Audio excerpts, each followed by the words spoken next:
Okay, so one of the most common questions that I get is what to track. What should you be tracking in your law firm?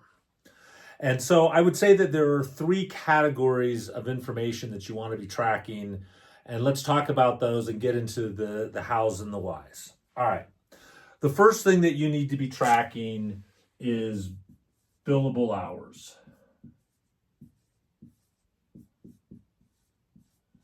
All right. Now, I understand that there is a big push in a lot of industries to do flat rate.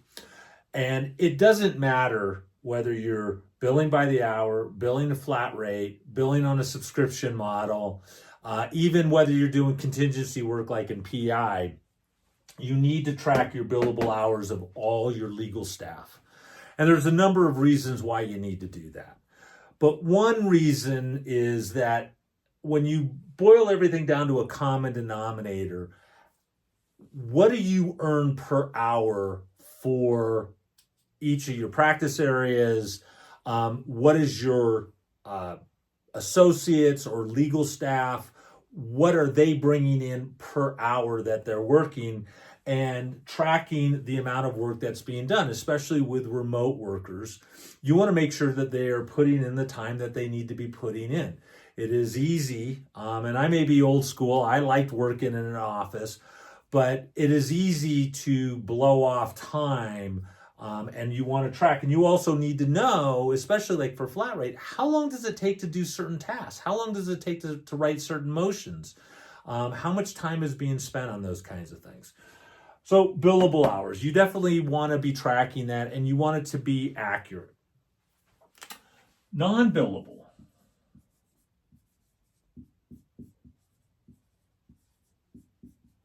Non-billable hours. You want to know how much time are you spending doing administrative stuff? How much time are you spending in meetings? How much time, if you have lawyers or legal staff doing intakes, how much time are those things taking? One, you need to know what the capacity of your firm is, right?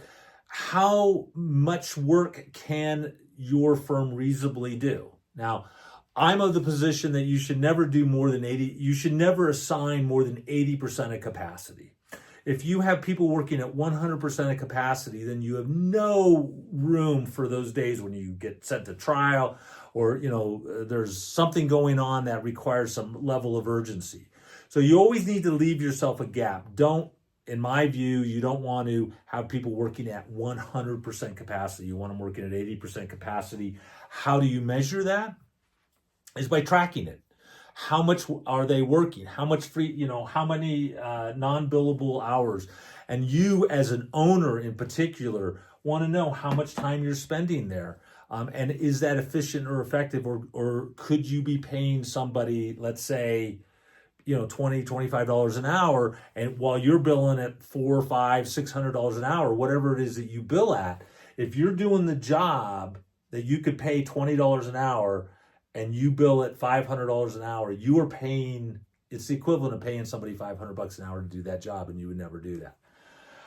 How do you track all of that? Well, software, you could use spreadsheets. There's a lot of easy ways to do it, but there is good, efficient, effective software out there. MyCase, Practice Panther, Clio, just to name a few. And you just have to get people in the habit and then let them know that you're actually looking at it. Make sure that they understand that this is being monitored. I used to put the number of hours that the team did each week up on a board. I didn't single people out individually, but as a team, how many hours were we doing a week? And if that was falling, then we'd have to talk about that. All right, what else do you need to track? You need to track your P&L, your profit and loss. And what that means is that you need to have a bookkeeper who is keeping stuff up to date. All right. My agreement with my bookkeeper was that it would be current every Friday morning. Now, the way she worked, it was current a lot more than that. But on Friday morning, which was the day that I was definitely going to be looking at it, I wanted it to be as current as it possibly could, all the checks that had cleared, right? Now, if you're doing your own bookkeeping, it needs to be current. I would discourage any law firm owner from doing their own bookkeeping. I think it's an ineffective use of your time, and unless you just happen to really love it, it's just going to be frustrating. As you grow and you're doing, $1 million, $2 million, $3 million, $5 million worth of revenue, and so you've got the corresponding bills and payroll and whatever, for you to be doing it becomes a full-time job. So you need to track the P&L. And what I mean by that is not only do you need to make sure you have a communication system set up with whoever's doing your bookkeeping, and however you set that up, and there's a variety of different ways, but then you need to monitor it. You're the owner of the firm. You need to look at it regularly. And if you don't understand what it means, then you need to learn. You need to take the time to figure out what it means. There are a lot of bookkeepers out there who aren't very good. And if you wind up hiring someone who's not like, an A player, you may have to train them. And how can you train them if you don't understand how all that works? All right. And then the third thing that you have to track, in my view, and these would be the minimums, right? Because there's a lot of stuff in the P&L that if you're using QuickBooks or any of those kinds of software, you can manipulate that information so that you can know percentages, how much, what percentage is your payroll to your revenue, what percentage is your marketing, because we speak about those percentages. You need to know those.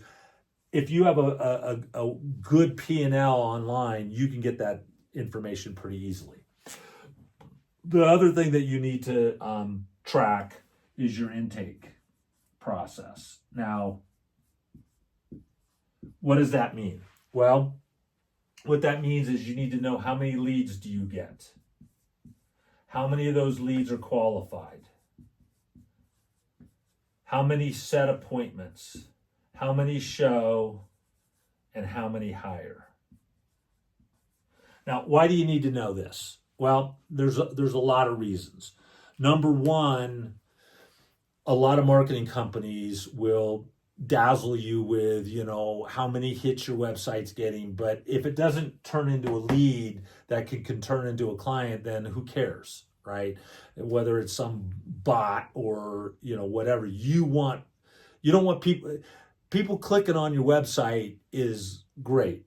But if it doesn't turn into a real lead, someone who actually calls you or contacts you in some way, raises their hand and says, hey, I need some help, then who cares, right?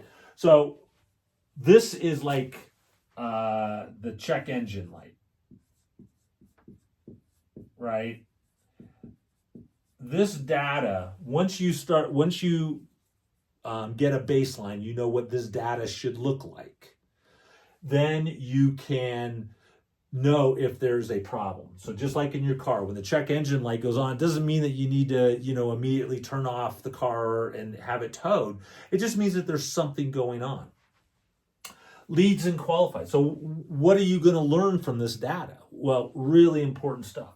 Leads and qualified tells you how good your marketing's doing, right?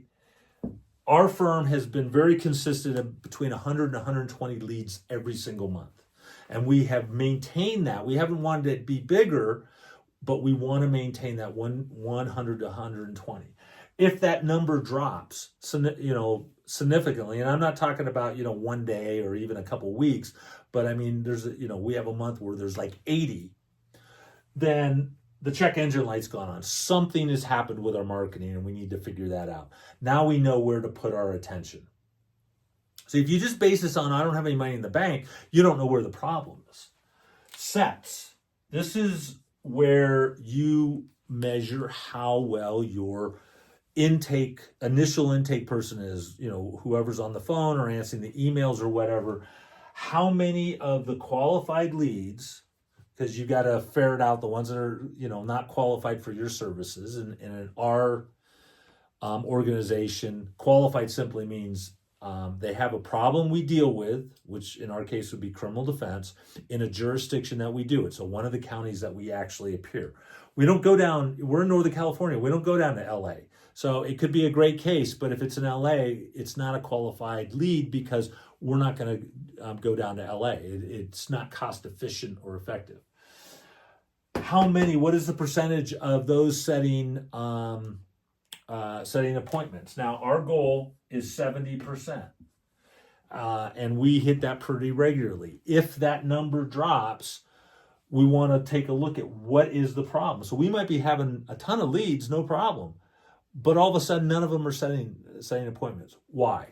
So now we know what to focus on to figure out what is the problem. Is there a problem with the script? Is there a problem with how the person's doing it? What is going on? And now we know what the focus is. And we don't have to wait till it becomes a problem. We can identify this pretty easily. Show. What does that tell us? That tells us how well our system's working. So the way our system works is if you set an appointment, you're going to get reminders and you're going to get a phone call to remind you. We want people to show up. And sometimes we set same day, but a lot of times it's the next day or a couple days later, depending on a variety of factors. We want them to show up. We want to hit 90% of that. We want a 90% show rate. I would love to say 100%, but the reality is over many, many years of tracking this data, we're not likely to get 100%. And then the hire rate, what does that tell us? That tells us how well people are doing in the intake room. Are they following the script and are they establishing the value of the services before they start talking about the cost? If you don't establish the value of the service before you start talking about the cost, you're not likely to have a sale. And we're aiming at 30%, which is, I think, very good in the criminal defense world. Now, these numbers may vary over time, but what you're looking for is the big trend. And you want to know, is the check engine light on or not? If we hit these numbers, then the check engine light is not on and everything is smooth. Now, I get a report of this every single day. I can look up the billable hours anytime I want. I look at the P&L regularly, and I get a report every day showing this intake process, leads, qualified, sets, shows, and hires. And based on that information, I know the health of the firm. So what should you track?